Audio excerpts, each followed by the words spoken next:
জুলাই গণ অভ্যুত্থানে নেতৃত্বদানকারী প্ল্যাটফর্ম বৈষম্য বিরোধী ছাত্র আন্দোলনের সকল কার্যক্রম থেকে সরে যাওয়ার ঘোষণা দিয়েছেন সংগঠনটির মুখপাত্র উমামা ফাতেমা। শনিবার নিজের ভেরিফাইড ফেসবুক পেজে দেয়া এক পোস্টে এই সিদ্ধান্তের কথা জানান তিনি। পোস্টে উমামা সংগঠনটি নিয়ে হতাশা প্রকাশ করেন এবং বিভিন্ন বিষয়ে নিজের অসন্তোষের কথা তুলে ধরেন।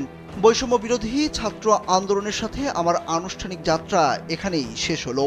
তিনি আরও লিখেন, এনসিপি নামক রাজনৈতিক দলটি গঠনের পর তিনি জুলাইয়ের অসমাপ্ত কাজগুলো করার দায়বদ্ধতা থেকে এই ব্যানার নিয়ে কাজ করার সিদ্ধান্ত নেন। কিন্তু দলীয় লেজুর ও প্রেসক্রিপশনের বাইরে এই ব্যানারটি স্বাধীনভাবে কাজ করলে অনেকের রাজনৈতিক ভবিষ্যৎ হুমকির মুখে পড়ত। তার উপর অনলাইন অফলাইনে ভয়াবহ চাপ সৃষ্টি করা হয় যাতে তিনি এই ব্যানার নিয়ে কাজ না করেন।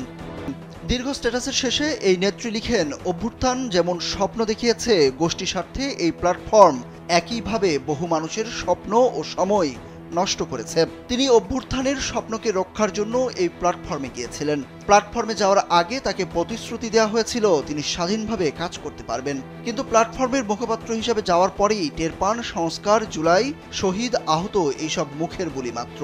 সবার সাথে শুধু ছলনা হয়েছে।